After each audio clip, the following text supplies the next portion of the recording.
What would you do if the person who raised you became the one who sentenced you to death? What happened in a small town in Somalia will shake everything you think you know about faith, fear, and the kind of love that refuses to let you go.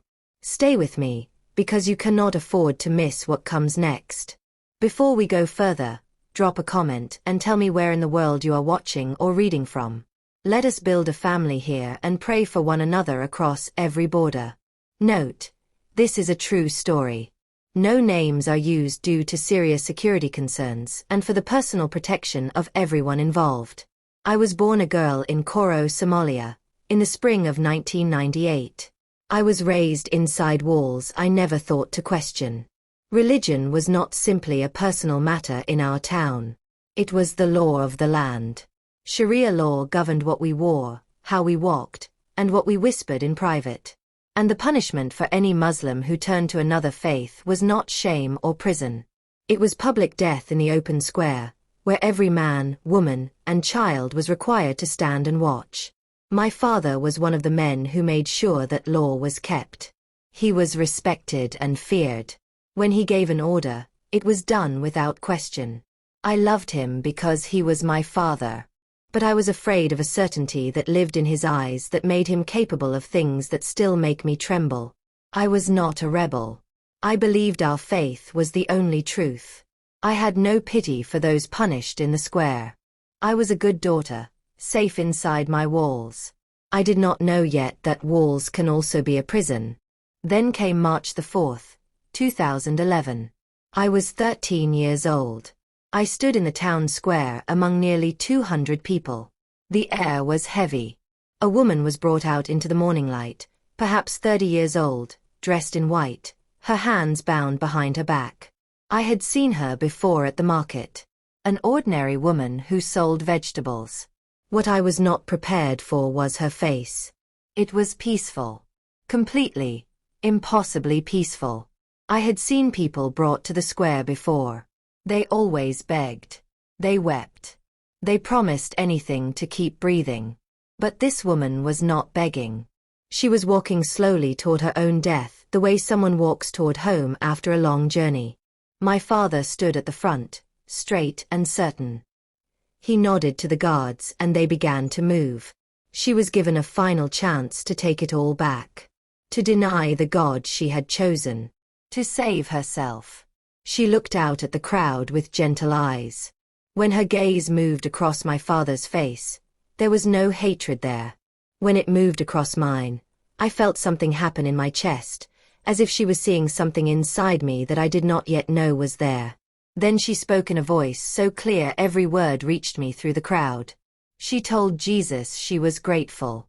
She told him she could not wait to be home where there was no more pain. Those words entered me like a knife. Not because they threatened me. Because she meant every single one. The guards moved toward her with the rope. And then something happened that no one had planned. Her head fell gently forward. Her body went still. The guards stopped and reached for her. She was already gone. She had left before they could take her from her. Her last prayer had been answered before she finished speaking it. My father's face twisted with fury. He had wanted to end it a certain way. But death had come on its own terms. I walked home alone. Her words played in my mind like a song I had not asked to learn. I heard them while I ate. I heard them in my sleep. 3 days later in the marketplace, I caught myself whispering the name she had called out. A neighbor looked at me strangely. I pretended I was coughing. But I knew what I had done. For 3 months I wrestled with something I had no words for. I prayed harder. I read more. I tried to push her out of my thoughts. But she refused to leave. Dreams began. She appeared to me in them. Not dead but more alive than anyone I had ever seen, standing in a warm, brilliant light, reaching toward me. I woke every time just before I could reach back. Not from fear, but from a longing I could not explain. One night I stopped fighting. In a dream unlike any other, I saw a figure whose eyes held more kindness than I had ever encountered in a living person. He showed me where the path I was walking led. He showed me it led to the same emptiness and darkness that my father carried. He showed me this not to frighten me but because he loved me. He made it known through that vision that love did not look like what I had been raised to believe. He made it clear I was already known, already loved, without conditions, without performance. I woke shaking, my face wet. But for the first time in my life, I was not afraid. I lied to my family for the first time. I told them I was visiting a cousin 50 kilometers away. They believed me. I sat in a taxi with my heart hammering, holding an address God had placed in my hands through a stranger at the market. A woman answered the door. She looked at my face and understood without a word. She brought me inside, gave me tea, and sat with me while I cried for what felt like hours. I cried for the woman in white. I cried for my father. I cried for everything I was leaving. For 2 weeks she taught me about grace. She explained it meant Jesus loved me not because I had earned it but simply because he loved me.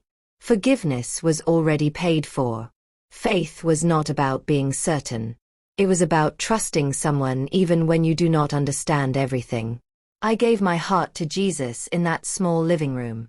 We went to a stream and she baptized me. When I came up I was crying and laughing at the same time. I knew I was new.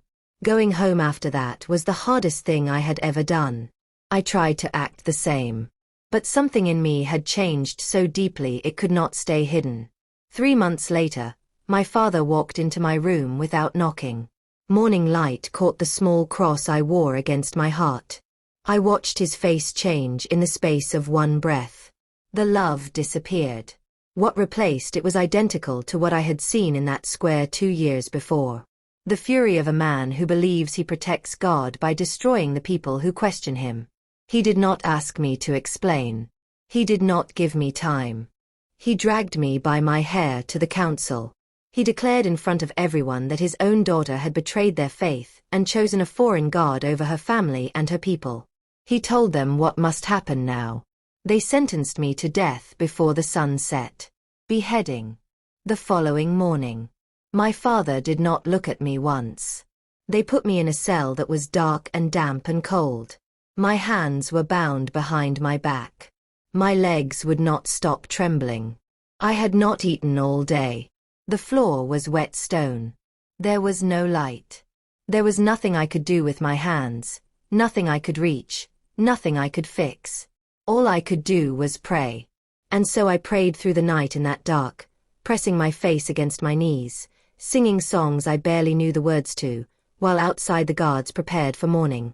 I was 13 years old, sentenced to die by my own father, alone in the dark. And yet I was not afraid. I knew where I was going. I had been shown it. Jesus knew my heart. Around 3 in the morning, a key turned in the lock. The guard who entered was shaking so badly he could barely hold the torch. He told me to be quiet, to move quickly, and to ask no questions.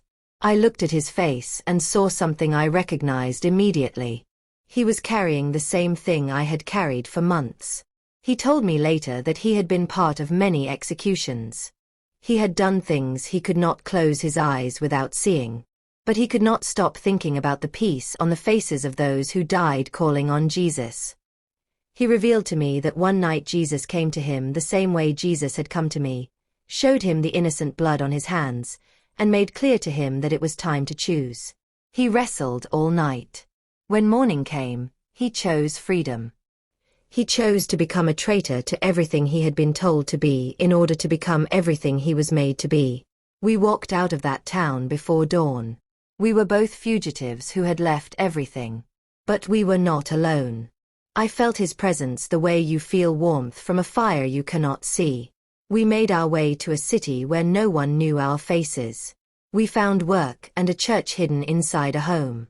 Slowly we began doing for others what had been done for us. We found women who were searching, women who had seen peace in the face of death and could not stop wondering where it came from. We hid them, taught them, helped them find new lives. When I tell this story now, my voice still shakes at the part about the woman in white. They made us watch her die to fill us with fear. But I watched her die and found everything I had been missing. Sometimes the thing meant to destroy you is the very thing that saves you. The death you witness can become the life you choose. Jesus is already there in the darkest cell, waiting for you to stop being afraid of the light. To every Christian reading this, please pray for the persecuted church, for believers in Somalia, Yemen, North Korea. Everywhere choosing Jesus means death. They are your brothers and sisters. Your prayers are not small things. If this story stirred something in you, that stirring is not an accident. Tell Jesus right now that you are tired of running. Tell him you believe he died for you and rose again. Tell him you want to come home. He will do the rest. Please share this story. Leave a comment below, like, and subscribe. More stories are coming. Do not miss them.